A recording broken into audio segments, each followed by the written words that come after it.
Hello guys! Dito kami ngayon sa Goloya Street, Poblacion, Mangaldan, kung saan dito matatagpuan ang masarap na pinagmamalaki nilang pork sisig, pork barbecue, lasas at anakan. Sobrang sarap nito guys. Grabe, sulit. Try nyo to guys. Tara na! Dito lang yan sa Milas Lasas Kalutan, Poblacion, Mangaldan.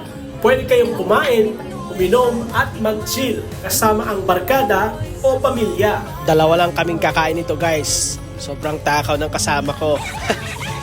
Joke lang. Hindi nga namin pala ito naubos. Bali, tinake out na rin namin kasi sobrang dami nga. Hindi ko rin kaya. Hindi rin niya kaya. So, inuwi niya na lang. So, try nyo dito guys. Ang sarap kumain dito. Pwede kayong mag-chill. Ang sarap ng mga barbecue nila. Mga inihaw. Sobrang sulit guys. Parang ano lang to niluto lang sa backyard nila, sa harap ng bahay, tapos kakain kayo sa likod ng bahay nila. Masarap ng Pinoy, tara na tikman, lutong Pinoy sa bawat bayan. Ito yung in-order namin, oh. Sarap, di ba? Alright, kakain na kami.